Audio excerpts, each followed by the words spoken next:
Arestado sa isang mall sa Makati ang isang hinihinalang crime boss sa Taiwan. Ang pangalan niyan, Jiang Ziadong.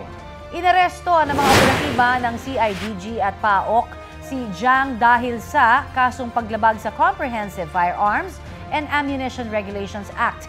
Ito'y matapos matuklasan ng pulisya ang mahigit 80 ilegal na armas sa condo unit niya noong March 20, 2023. Wala noon si Jiang nang salakayin ng pulisya ang unit. Bukod sa pagpupuslip daw ng mga illegal na armas, konektado rin umano si Jiang sa iba't ibang scam. Ayon kay Presidential Anti-Organized Crime Commission Executive Director Gilbert Cruz sa panayam ng unang balita, nahaharap din si Jiang sa mga kasong fraud sa Taiwan. Haharapin daw muna ni Jiang ang kaso niya rito sa Pilipinas bago siya ipa-deport sa Taiwan. Sisikapin ng GMA Integrated News na makuna ng pahayag si Jiang. Tinanggal na ng Kamara ang contempt order na ipinataw nito kina dismissed Bamban Mayor Alice Guo, Chinese businessman Tony Yang at Whirlwind Corporation stakeholder Cassandra Leong. Sila ang mga personalidad na naging malaki umano ang papel sa operasyon ng mga illegal na pogo base sa investigasyon ng House Quad Committee. Hiniling ng kampo ni Ong na makalaya na siya sa pagkakadetain sa Correctional Institution for Women sa Mandaluyong. She is sick, and the doctors of the CIW and the House of Representatives confirmed that he is not fit to attend and withstand the congressional hearings. Tapos naman din kami sa kanya, and we believe that what she has said before the committee is sufficient enough. Kondisyong medikal din ang dahilan ng komite para i-lift ang contempt order kay Yang. Kasalukuyan siyang nakakonfine sa isang ospital sa Taguig. May patong-patong na reklamong kinahaharap si Yang na nasa kustudiya ng PAOK. Bagaman lifted na rin ang contempt order ng Kamara kay Guo, hindi pa rin siya makalalaya dahil utos mismo ng korte na sa Pasig City Jail si Guo ikulong para sa non-bailable niyang kaso ng qualified trafficking. Inalis din ng House Quad Committee ang contempt order laban kay Police Major Leo Laraga, nakasama sa mga personalidad na iniimbestigahan ng komite ukol sa extrajudicial killing sa ilalim ng Administrasyong Duterte. Pinayuhan siyang kausapin ng abogado niya tungkol sa motion for certiorari na inihain nila sa Korte Suprema. It's contradictory. He's asking us to lift the contempt order while he's filing a Supreme Court questioning the mandate and the powers and the authority of the Quadcom. He apologized for it. In the spirit of Christmas, Mr. Chairman, I move to lift the contempt order for Major Leo Laraga. Ipinresenta rin ang summary ng mga nagdaang hearing ng Quadcom na lalamanin din ng kanilang ilalabas na progress report. The Quad Committee has started to uncover a grand criminal enterprise, and it would seem that at the center of it is the former president. Sisikapin naming kuhanan ng pahayag si dating Pangulong Rodrigo Duterte na dati nang sinabi na handa siyang harapin ang lahat ng responsibilidad sa drug war. Ayon kay Barbers, hindi pa rito natatapos ang kanilang investigasyon. Meron kaming gustong isama, no, na parte ng investigasyon tungkol sa Pogo. It's an entirely new information. That's why we're trying to assess, no? And another witness is willing to, or probably will come out if he and she is willing to divulge whatever they know. Nasa 15 panukalang batas na raw ang kanilang binubuo kasunod ng kanilang investigasyon.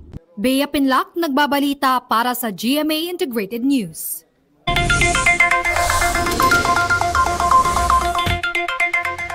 Dalawang weekend bago ang Pasko, nag-ikot ang Department of Agriculture sa Pasay Public Market. May ulat on the spot si Bernadette Reyes. Bernadette? Rafi, tumaas na ang presyo ng ilang agricultural products ngayong magpapasko. Pero may paalala ang Department of Agriculture sa mga market vendors. Ngayong marami na mga reunions at Christmas parties, tumataas ang demand sa pagkain kaya naman may mga produktong tumaas na rin ang presyo. Ngayong araw nag-market monitoring ang mga opisyal ng Department of Agriculture at lokal na pamahalaan dito sa Pasay Public Market. Ang baboy nasa 320 pesos kada kilo ang kasim. 390 pesos kada kilo naman ang liempo. Ang manok, 200 pesos ang buo, 220 pesos naman ang choice cuts. Ang itlog naman na tumataas ang presyo sa ibang pamilihan, may paghigpit ng supply dahil may mga egg producers na tumigil sa pag-produce noong humina ang demand. Pero sabi ni Agriculture Secretary Francisco Chu Laurel Jr., ang nararamdamang taas presyo ngayon, eto na ang taas presyo dahil sa mataas na demand ngayong magpapasko at kung may mga produkto mang magtataas ay maaaring mga prutas na lamang. May paalala naman ang DA sa mga market vendors ngayong maraming namimili ng mga panghanda. Well, Pasko ngayon, I think everybody should share. Okay lang naman kumita, wag lang sigurong mag-abuso at yung diwa ng Pasko ay dapat dalhin natin sa lahat ng kapwa Pilipino. Rafi, wala namang dapat ipag-alala pagdating sa bigas dahil sapat ang supply ngayon ayon sa Department of Agriculture. Dito nga sa Pasay Public Market ay may nagbebenta ng 40 pesos na bigas dito sa Kadiwa ng Pangulo. Rafi? Maraming salamat, Bernadette Reyes. Beep, beep, beep. May dagdag bawas ulit sa presyo ng ilang produktong petrolyo sa susunod na linggo. Sa estimate ng Department of Energy Oil Industry Management Bureau, batay sa 4-day trading, may nakikitang price hike sa gasolina na 15 hanggang 45 centavos kada litro. 10 hanggang 40 centavos naman sa kada litro ng diesel, habang sa kerosene, posible ang rollback na 20 hanggang 30 centavos kada litro. Nakakaapekto raw sa paggalaw ng presyo ang inaasahang pagtaas sa demand sa mga produktong petrolyo sa susunod na taon at ang nagpapatuloy na gulo sa Middle East. Sa kabila ng harassment sa mga barko ng Pilipinas sa West Philippine Sea, iginiit ni Chinese Ambassador Huang Zilian na hindi sila banta sa anumang bansa at hindi sila nagsisimula ng giyera. Si Pangulong Bongbong Marcos naman nagbilin sa security agencies ng bansa na huwag palalain ang tensyon sa West Philippine Sea. Narito po ang aking report. Abril ngayong taon, nakalusot ang BRP Bagakay ng Philippine Coast Guard sa mahigpit na pagbabantay ng China Coast Guard at nakadikit sa mismong entrada ng Scarborough Shoal o Baho de Masinloc. Sa aking pagkakaalam, ito yung unang pagkakataon na nakalapit ng ganito kalapit ang isang barko ng Philippine Coast Guard dito sa Baho de Masinloc. Mula noon, lalo nang hinigpitan ng China ang pagbabantay nito sa lugar na pasok sa Exclusive Economic Zone ng Pilipinas at bahagi ng teritoryo ng bansa. Tinamaan na kami. Pinakahuling insidente ay nito lang nakaraang linggo kung saan 30 kilometro pa lamang bago makarating sa Scarborough Shoal, hinarang, binomba na ng tubig at binangga ng dambuhalang barko ng China Coast Guard ang BRP Dato Pagbuaya ng Bureau of Fisheries and Aquatic Resources o BFAR hanggang sa mapaalis ito. Sa kabila ng ganito mga kilos ng China, sa ika-13 Manila Forum for Philippine-China Relations, sabi ni Chinese Ambassador Huang Zilian, mapayapa at hindi mananakop ang China. Yan ay kahit na iginigit ng China na teritoryo nila ang malaking bahagi ng South China Sea base raw sa kasaysayan, kabilang mga bahaging nasa West Philippine Sea at pasok sa EEZ ng Pilipinas. Since the founding of the People's Republic of China, we have never provoked a war, started a proxy war, or occupied 1 inch of others' land. Dagdag pa ng Chinese Ambassador, walang karapatan ng ibang bansa na paratangan silang banta sa seguridad. When we are baselessly accused of being a security threat by former colonialists and aggressors, we can stand the test of the history and soberly aware of the reasons behind. Walang binanggit ang Chinese Ambassador kung sino ang kanyang pinatatamaan. Pero kilalang dating sinakop ng Espanya, Amerika at Japan ang Pilipinas. Mga bansang nananawagan ngayon na sundin ng China ang rule of law. Taliwas sa mga paratang na sila ay aggressor, wala raw ibang hangad ng China kundi kapayapaan. China and the Philippines have maritime differences, but China has always insisted on managing and addressing the differences through dialogue and consultation. We have maintained several restraints, and at the same time, we will take measures against provocation and safeguard our legitimate rights and interests. Hiningi namin ang reaksyon ng AFP at Philippine Coast Guard tungkol sa pahayag ng Chinese Ambassador, pero wala pa silang pahayag. Sa kabila ng paulit-ulit na harassment ng China sa mga barko ng Pilipinas sa loob ng ating Exclusive Economic Zone o EEZ, Nagbilin si Pangulong Bongbong Marcos sa Joint National Peace and Order Council meeting sa Camp Crame. Ang sabi ng ating presidente is we should refrain from provocative stance doon po sa West Philippine Sea so as not to escalate po yung tension sa West Philippine Sea. Plano rin daw ng gobyerno na bumili ng unmanned aerial vehicle na gagamitin sa West Philippine Sea. Yung drone ng gagamitin natin kasi napakamahal po talaga ng gasolina ang gagamitin natin gamit yung mga water assets natin para magbantay. Magastos man at limitado ang kakayahan, patuloy raw na magpapatrolya ang Armed Forces of the Philippines. In terms of our deployment in the West Philippine Sea, it's a constant that the Philippine Navy is there 24/7. We are patrolling our waters, asserting our sovereignty. Rafi Tima nagbabalita para sa GMA Integrated News. Huli kam sa Kalibo Aklan, dire-diretso at walang haba sa pag-counterflow, motorsiklong yan habang binabagtas ang Kalibo Bridge. Tila hindi alintan ang posibleng disgrasyang aabutin. Ang ilang nakasalubong na sasakyan, binusinahan tuloy ang rider. Iniimbestigahan na ng Land Transportation Office sa Aklan ang insidente. Huli kam din sa Imos, Cavite, ang tangkang panloloob sa isang butika at pagtangay sa bag sa gitna ng kalsada. Balita hatid ni Bam Alegre. Huli kam ang pagnanakaw sa bahagi ng Anabu Coastal sa Imos, Cavite bago maghating gabi nitong Huwebes. Mabilis ang pangyayari nang biglang dikitan ng isang motorsiklo ang isa ring umaandar na e-bike. Tinangay na pala ng rider ang bag ng biktimang naka-e-bike. Naglalaman ito ng pera at cellphone. Ayon sa ating investigasyon, ginawa niya, tiniktikan niya itong isang sakay sa e-bike. Sinundan niya along sa Coastal Road. Then, nung makakuha siya ng pagkakataon, hinablot niya yung bag nitong biktima na nakalagay doon sa basket ng e-bike. Then, tumakas siya papuntang Aguinaldo Highway. Huwebes na umaga, nagsagawa pa uli ng isa pang pagnanakaw ng cellphone ng suspect. May tracking device ang cellphone kaya natuntun na siya sa Bacoor, Cavite. Parehong kinumpirma ng dalawang biktima na iisa ang nagnakaw sa kanila. Tumanggi naman magbigay ng pahayag sa ating news team ang suspect na hawak na ngayon ng pulisya. Reklamong robbery ang kakaharapin ng suspect. Sa Imos, Cavite rin, nag-ala Spider-Man ng isang suspect na nagtangka magnakaw sa loob ng isang butika Miyerkules na madaling araw. Sa kisa may pumasok ang lalaki pero hindi siya nagtagumpay dahil hindi niya mabuksan ang vault. Narinig siya ng gwardiya bago niya maiakyat sa bubong ang ilang gamit na nanakawin niya rin sana. Bandang alas 4 ng madaling araw, naalarma yung gwardiya doon sa napansin niya na may tao doon sa loob ng isang pharmacy. Then, eksakto may mga nagoranda tayong pulis, nakahingi siya ng assistance. At yun nga, napaligidan na yung nasabing pharmacist. At na-corner doon sa loob. Natagalan siya dahil hindi siya lumabas. Inassault ng mga tropa sa loob yung sinasabi. Pero walang nakita hanggang sa nung akyatin sa taas ng bubong doon nakita yung suspect. Hindi nagbigay ng pahayag ang suspect na mahaharap sa reklamong robbery. Bam Alegre, nagbabalita para sa GMA Integrated News.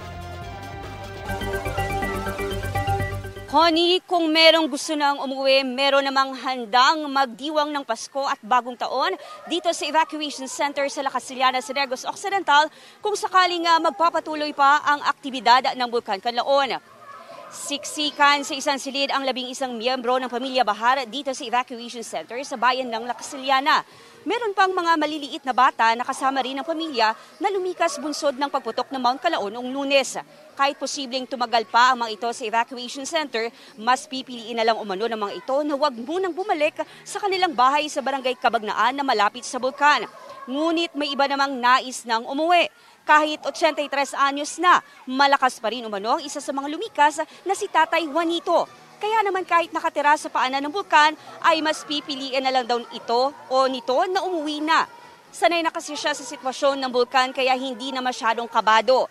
Namimiss din umano niya ang sariwang hangin, hindi kagaya sa evacuation center na siksikan ang mga tao. Ayon sa mga evacuees, sapat naman ang pagkain sa loob ng evacuation center. Ngunit sana raw madadagdagan ang iba pa nilang pangangailangan kagaya ng sabon, toothpaste, shampoo at iba pa. May mga residente ng 2 barangay na hindi sakop ng 6-kilometer radius permanent danger zone ang pinabalik na ng Lacasiliana LGU sa kanilang mga bahay. Mahigit 1,000 pamilya o 3,560 na residente ng Barangay Mansalanao at Kamandag ang nakabalik na mula kahapon. Ngunit kahit pinauwi na, ay inaabisuhan ang mga ito na maging handa sa oras ng emergency. Sa ngayon, mahigit 9,000 ay nasa 6,000 na individual na lang ang nananatili pa sa mga evacuation center sa bayan. Upang pansamantala munang makalimutan ang mga problema sa loob ng evacuation center, nag-enjoy muna sa pag-zumba ang mga evacuee kaninang umaga. Bata man o matanda ay todo sa paghataw sa pagsasayaw. Dapat raw ay kahit paano ay huwag ding kalimutang mag-enjoy kahit nasa loob ng evacuation center. Samantala ngayong araw, ay tatalakayin na sa sesyon ng Sangguniang Panlalawigan ang resolusyon ng Provincial Disaster Risk Reduction and Management Council na isailalim sa state of calamity ang Negros Occidental.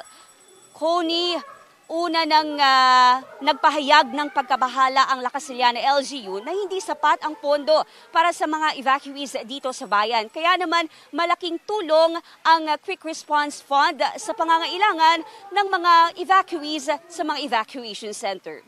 Connie? Maraming salamat, Eileen Pedreso ng GMA Regional TV. Tumila po ng isang rider nang subukan niyang mag-overtake sa kasunod na MPV sa Bacara, Ilocos Norte. Sumalpok naman sa truck ang isang van sa Labo, Camarines Norte nang mag-overtake din. Ang mainit na balita hatid ni CJ Torida ng GMA Regional TV. Pagmasdan ang puting van na yan sa likod ng itim na SUV sa Maharlika Highway sa Labo, Camarines Norte. Maya-maya lang sinubukang mag-overtake ng van pero sumalubong sa kanya ang truck mula sa kabilang lane. Umikot ang van at tumagilid ang truck matapos itong magsalpukan. Wala namang nadamay na ibang sasakyan.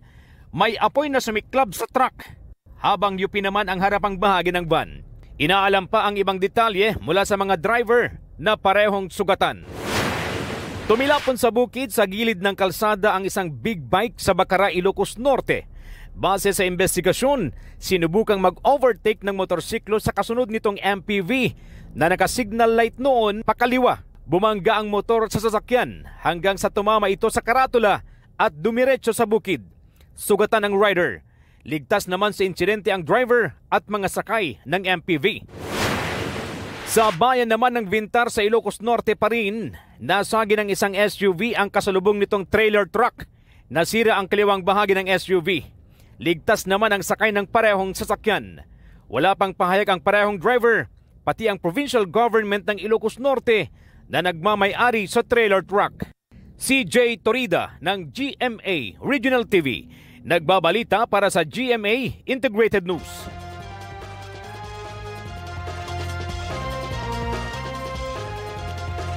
Kasabay ng paglawak ng teknolohiya, maraming video, litrato ang mukhang makatotohanan sa unang tingin. Pero mapanlin lang pala at kaduda-duda o yung mga deepfake. May ilang personalidad na ring nabiktima at nagamit sa panloloko, pero paano nga ba natin malalaman kung ano ang peke at ano ang totoo? Alamin sa aking balita bilang kaisa sa panata kontra fake news. OBP 비서실장 줄레이카 로페즈의 VMMC 이전 후 Kung hindi nyo ako lubos na kilala, posibleng maniwala kayo na marunong akong mag-Korean. 좋은 아침입니다. 발리탕 할리로 환영합니다. 新消息，菲律宾国家警察 Mandarin 对付总统萨拉杜特尔及其办公室的几名工作人员提出的 sur la sécurité au Congrès après le transfert de la chef de cabinet at French. Leica Lopez au VMMC. D'autres problèmes? Pero lahat ng yan, fake. Isa ang halimbawa ng deepfake o pinekeng video, litrato o audio gamit ang Artificial Intelligence o AI. Bonjour et bienvenue dans Balitang Hali. At mula nang una itong umusbong noong 2017, mas nagiging makatotohanan na ang mga deepfake ngayon. Very realistic na siya ngayon in certain respects, lalo na kapag yung gumawa ng deepfake is marunong gumamit ng visual effects or visual effects artist. Paano ba ginagawa ang deepfake at bakit pahirap na itong matukoy mula sa totoo? Mula sa koleksyon ng data o impormasyon, pag-aaralan ng AI sa pamamagitan ng neural networks kung paano bubuo ng bagong imahe, audio o video base sa iuutos ng user. Dahil mas mabibilis na ang mga computer ngayon, kaya ng AI na pag-aralan ng milyong-milyong data sa loob lang ng ilang segundo. Mas madali siya ma-access ng publiko. Nagagamit nila ng app, makakapag-deepfake ka na. Tsaka kailangan mo lang ngayon ng gaming PC, kaya mo na gumawa ng deepfake sa sarili mong computer. Dahil sa dali ng paggawa ng deepfake, isa na ngayon ito sa mga ginagamit para makapanloko at magpalaganap ng fake news. Ang video ito halimbawa ni Florida Governor Ron DeSantis na tumakbo bilang Republican presidential nominee, nagsasabing umatras na siya sa karera, kasagsagan noon ng kampanya at hindi pa siya umaatras. I'm Ron DeSantis, governor of the great state of Florida. I need to drop out of this race immediately. Umatras din si DeSantis kalaunan, pero mabilis nang kumalat ang video. Pangamba ngayon ng mga eksperto, lalo pang dadami ang mga ganitong video para manira o manlinglang ng publiko. Kung makatotohanan na ang deepfake, paano natin malalaman ang totoo at sa hindi? Tignan mo na mabuti yung ngipin habang nagsasalita. Kasi minsan nag-warp yung ngipin, pati yung labi. So yun yung isang bantayan. Pero ang pinakababantayan natin is yung mensahe mismo.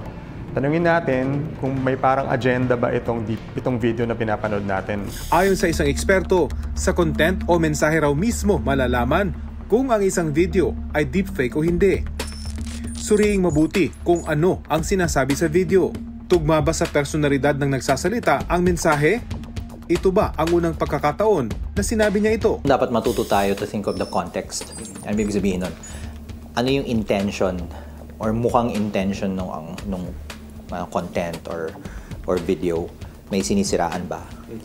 Or meron bang hina-hard sell na something, products or services? Usually yun yung dalawa reputation attack or hard selling. Kung kagilagilalas ang video, alamin kung saan ito unang lumabas. Kilala ba itong website? May ibang news organization na ba na naglabas ng kaparehong video? Kung wala pa, magduda na. One of the best places to start is sino yung source. Like any journalist. Sino nagsabi niyan?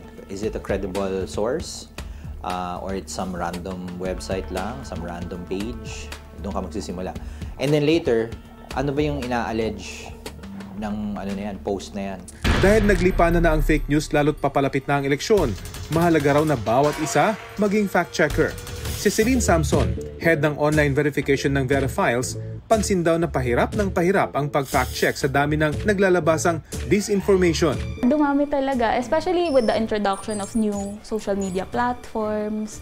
Parang nang nagsimula ako, ang karamihan ng disinformation, yung mga fake websites, yung mga fake articles, until nag-shift siya sa pag-manipulate sa photos. Until nag-rise yung short-form video. Ang Verifiles, third-party fact-checking partner ng Meta, ang may-ari ng Facebook. Dito raw nila napagtanto na malaking negosyo ang disinformation. Ang karaniwang target, emosyon ng social media users. Tulad halimbawa ng mabilis na kumalat na mga litratong ito na nagpapakitang nagpa-party at umiinom si Pope Francis.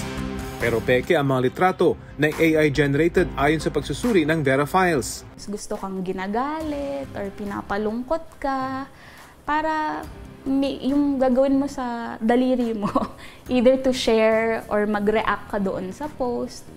Yung kasi it translates into money for the publishers. Bukod sa fact-checking at debunking, mahalaga raw ang critical thinking o ang pag-aaral at pag-evaluate sa mga nakitang post bago ito paniwalaan. Sa ibang bansa, itinuturo na ito sa mga estudyante. Ayon kay Jenny Santos ng democracy.net.ph, minsan mas mahirap maghabol kapag lumabas na ang isang maling impormasyon.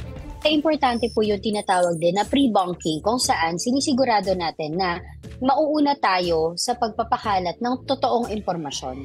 Gusto po natin na mauna para po ma-frame po natin ang ating mga kababayan na ito talaga yung totoong nangyayari. Ito talaga yung facts. We can call it truth inoculation. Maging ang pamahalaan, nababahala na raw sa posibleng epekto ng fake news lalo't kulang ang regulasyon sa bansa. In the ASEAN kasi wala tayong batas about online harms. Wala rin tayong regulatory powers over social media networks and over OTTs, which is over-the-top boxes like yung mga chats, Vibers, etc. No? So that actually emboldens them to do things kasi hindi mo sila na-regulate. Wala ring maayos na reporting mechanism. Sa dami ng mga Pinoy na may access sa mobile internet, malaki raw talaga ang pagkakataong may maloko ng deepfake, disinformation at misinformation. Pero maraming pwedeng gawin para ito ay labanan. Maging mapanuri, huwag agad maniwala at gumamit ng teknolohiya para malaman ang fake. At ang pinakamahalaga, tiyakin na ang pagkukunan ng balita at impormasyon may kredibilidad at mapagkakatiwalaan. Rafi Tima nagbabalita para sa GMA Integrated News. Sharing is caring ngayong holidays, kaya sa mga bibili pa ng mga panregalo sa Pasko, pwedeng pumunta sa ikatlong leg ng Noel Bazaar na ngayon nasa Muntinlupa. Iba't ibang paninda ang pwedeng pagpilian sa Philinvest Tent sa Alabang. Bukas po sila hanggang sa Linggo, December 15, alas 11 ng umaga hanggang alas 9 ng gabi. Bukod sa mga re-regaluhan ninyo, makatutulong din kayo sa iba dahil ang parte ng kita sa bazaar ay mapupunta sa mga tinutulungan ng GMA Kapuso Foundation. Meron ding booth ang Kapuso Foundation kung saan kayo mismo ang bibili ng school supplies ng mga nangangailangang estudyante. Ibibigay ito sa mga mag-aaral na makakatanggap ng mga bags para sa unang hakbang sa kinabukasan, 2025. Ito yung mga tinatamaan ng kalamidad. Ang mga kasama dyan, Bicol, Catanduanes, Aurora. We have from home essentials to different pwedeng pangregalo to bags, clothes, shoes. Meron din mga anik-anik na uso na ngayon sa mga bata. And there's also a lot of different toys and food, of course. May mga naghihintay na po sa labas ng Supreme Court sa Maynila para sa resulta ng 2024 bar examinations. Kaya kamustahin na po natin ang sitwasyon doon sa ulat on the spot ni Ian Cruz. Ian?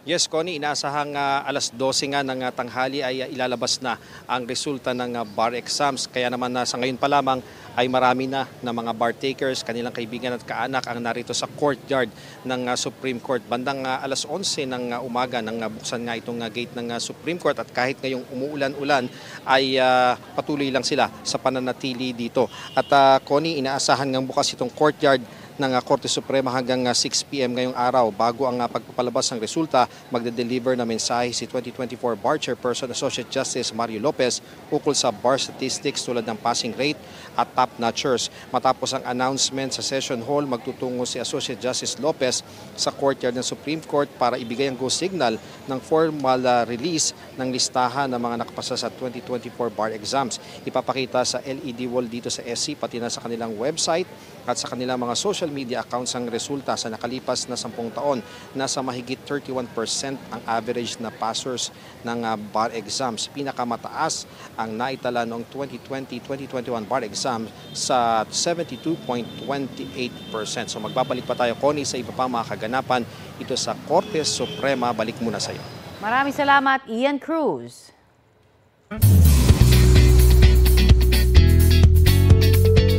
Apat na talented young artists ang maghaharap sa Grand Finals ng The Voice Kids sa Linggo. Puspusan ang paghahanda nila with their superstar coaches. Yan ang latest ni Lars Santiago.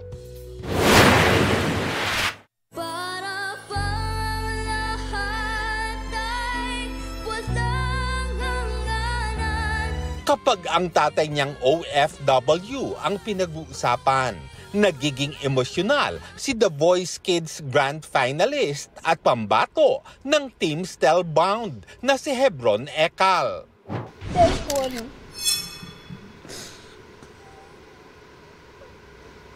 Miss ko na po siya. Palagi na po kami sinasabihan po kung okay na po kami, pero di niya po sinasabi na nahirapan na po siya. Kaya niya naman po ito ginagawa to help his family. Kasi gusto niya nga po yung dad niya is hindi na po umalis ng Pilipinas para magtrabaho sa ibang bansa. Tapusin mo siya ng malinis. Katulad ni Stel, hindi na rin maiwasan ng iba pang The Voice Kids coaches na ma-attach sa kanilang mga kids. Si Julian San Jose ng Jewel Squad sa pambato niyang si Makmak, Pablo ng tropa ni Pablo kay Neven, at si Billy Crawford ng Team Believe kay Winces. Kaya naman hindi rin birong effort ang ibinibigay nila sa kanilang mentoring sessions. I feel in awe every time I see him and every time I look at him kasi parang sobrang napaka-inosente, sobrang gentle and alam mo yun, talagang makuhook ka sa kanya kasi para siyang magnet sa sobrang charming niya. Iba si Neven sa lahat. Si Neven is a good mixture of everything na hahanapin ng isang manonood sa isang singer or sa isang performer. Kaya niyang bumirit, kaya niyang mag-riffs and runs, kaya niyang humugot ng malalim na notes, and at ang higit sa lahat, yung emosyon ng boses na binibigay niya sa mga tao. Blessed ako kay Winces dahil she was already, kumbaga, professional at her craft. She knows exactly what to do. She sings very, very well. And I think lahat kaming coaches were also blessed kasi halos karamihan ng mga bata namin hindi namin kailangan turuan kumanta dahil marurunong na silang kumanta. Punong-puno naman ang paghanga at pasasalamat ang puso ni Winces, Neven, Makmak at Hebron sa kanilang mga coach dahil ramdam daw nila ang pagmamahal at paggabay ng mga ito sa kanila. And very thankful po kay Coach Billy for his support. Marami po ako natutunan sa kanya, starting from from singing from the heart, from to diction, to from the technicals to the emotional impacts po. Maganda po yung pag-coach niya po sa amin, and di lang po sa akin, sa amin pong lahat na naturuan din po ni Coach Stel. And sa buong Stelbound po.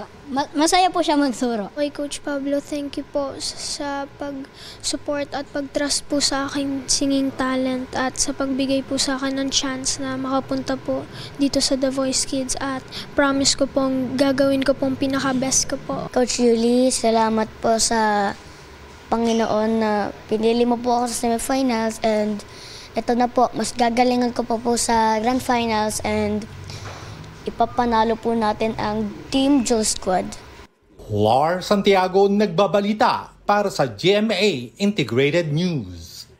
Bukas naman, Sabado, ang final bakbakan sa The Clash Season 6. Clash Nation, mag-ingay! Dahil yayanigin na ang buong bayan ng pinakahihintay na huling bakbakan. Sina Angel D, Chloe Redondo, Alfred Bogabil at Naya Ambi ang mga maghaharap sa huling bakbakan sa The Clash. Nagpakitang gilas na rin sila sa kanilang pagbisita kahapon sa unang hirit stage at inilahad ang kanilang journey sa The Clash sa GMA Integrated News interviews. Ang malaking tanong, sino kaya ang mananaig? Abangan natin yan bukas, 7:15 p.m. sa GMA at Kapuso Stream. May replay din yan dito sa GTV ng 9:45 p.m.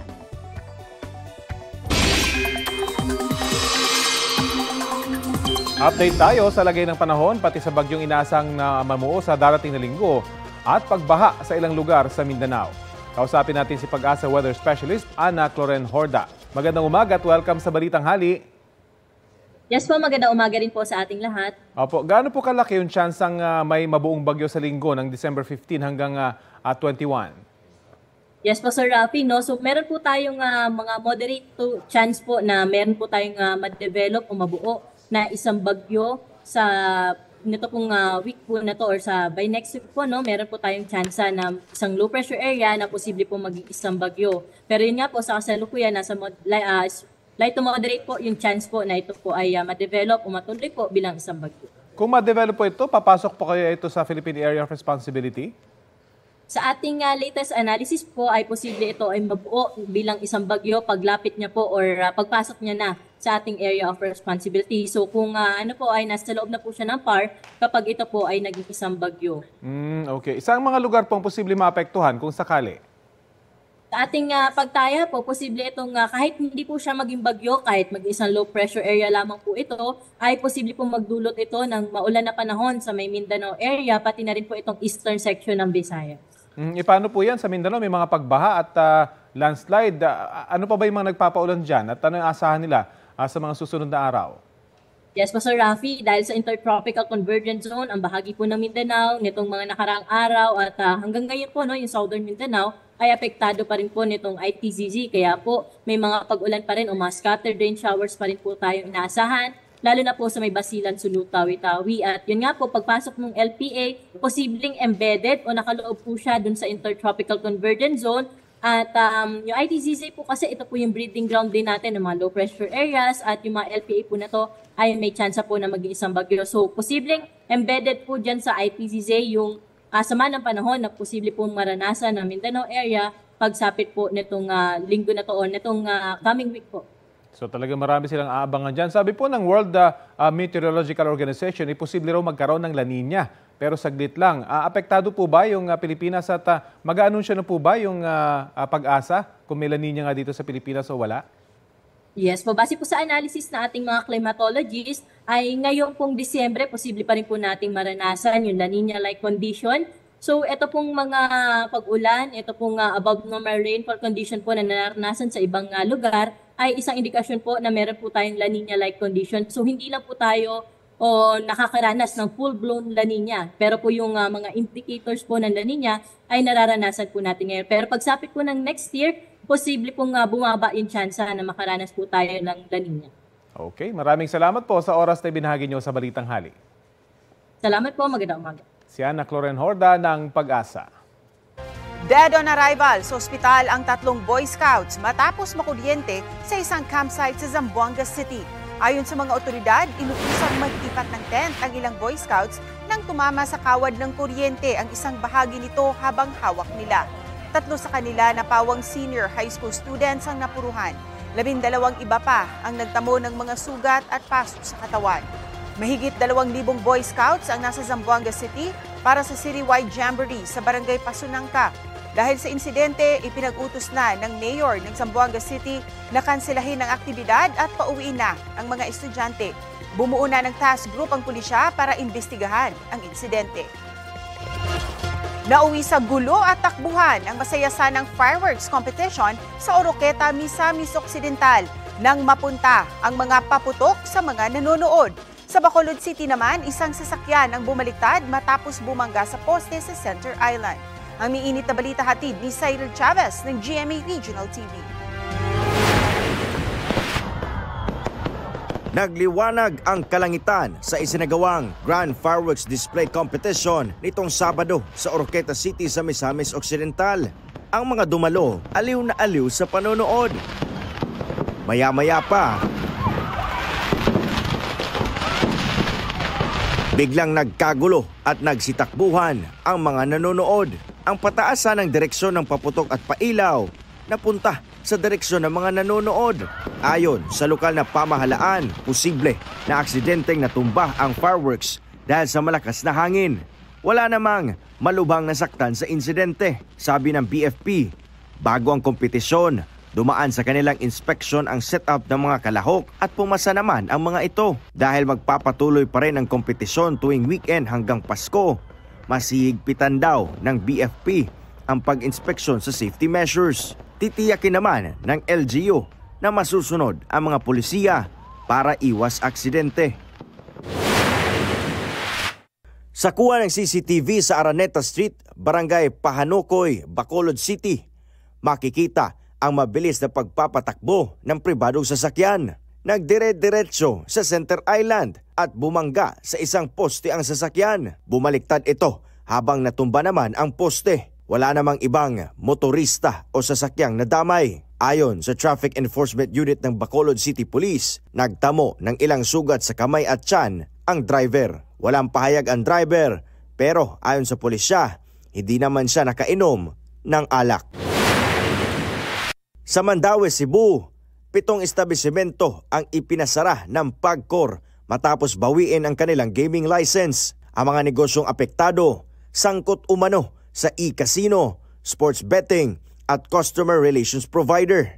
Hindi na idinetalye ng PAGCOR ang dahilan nito, pero ipinaalam na lang nila sa LGU ang desisyon para magawan ng kaukulang aksyon. Sa inspeksyon ng Business Permit and Licensing Office ng Mandaue City noong July, napag-alamang sarado na at hindi na nag-ooperate ang 7 establisimento. Pero susulatan pa rin daw nila ang mga kumpanya para formal na abisuhang na kansela na ang kanilang PAGCOR accreditation. Cyril Chavez ng GMA Regional TV, nagbabalita para sa GMA Integrated News. Patuloy ang pag-iikot ng MMDA sa iba't ibang kalsada lalo't bumibigat ang trapiko ngayong holiday season. May ulot on the spot si Mariz Umali. Mariz? Connie, ngayon nga Payday Friday, pihadong tutukod muli ang traffic sa iba't ibang lugar sa Metro Manila, lalo na dun sa mga kalsada na papunta sa mga mall. Kaya naman ito ang inisa-isa ngayon ng MMDA sa kanilang bantay sa gabal operations at gaya ng inaasahan, merong mga nasampulang muli. Mga daan papunta sa iba't ibang mall ang ina-inspeksyon ngayong umaga ng Special Operations Group Strike Force ng MMDA. Bukod kasi sa Payday Friday, ilang araw na lang din bago magpasko. Kaya marami ang sa mga mall muli ang punta para maghabol ng mga panregalo o di kaya mag-unwind. Pihadong traffic na naman dahil sa holiday rush at kung di raw may iwasan ng pagkapal ng volume ng mga sasakyan, isa sa solusyon para maibsan ito kahit papano ay tanggalin ang mga sagabal sa kalsada. Sa may EDSA pala ang pakanan ng Congressional Avenue, 2 jeep na kaagad ang hinuli dahil sa iligal na pagparada habang nag-aabang ng pasahero. Tinanggap naman ng mga tsuper ang ticket. Mga motor naman nakaparada sa paggawaan ng motorsiklong ito ang nasampulan. Pinag-i-issuehan din sila ng ticket.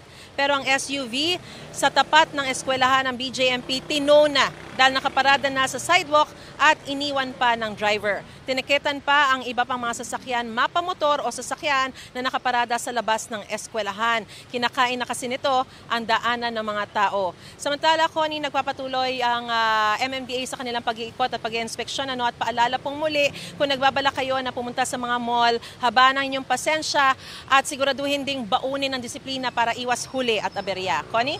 Maraming salamat, Mariz Umali.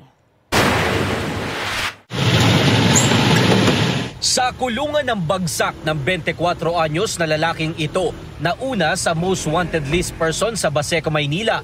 Ayon sa pulisya, natunto nila ang lalaki matapos siyang mag-post ng My Day sa Facebook. Nag-post siya, nandun siya sa trabaho niya. Ay, alam namin... Bitbit ang arrest warrant, tuluyan na siyang nahuli ng mga pulis sa kanyang pinagtataguang bahay na hindi kalayuan sa Baseco. Noong Nobyembre inilabas ang warrant of arrest sa akusado, ilang buwan matapos siyang makatakas sa buy-bust operation ng pulisya sa Baseco. Base sa investigasyon, ang akusado ang umano'y source ng droga sa kanilang lugar. Kabilang din siya sa listahan ng mga high-value individual ng PNP. Baseco is a very big barangay. No? Yung mga nahuhuli namin na nagbibenta ng droga, siya yung tinuturo na kinukunan. Itinanggi naman ito ng akusado. Hindi po. Sa korte nilang po ang magpapaliwanag, sir. Mananatili siya sa kustodiya ng Baseco Police Station habang hinihintay ang commitment order ng korte. Jomer Apresto nagbabalita para sa GMA Integrated News.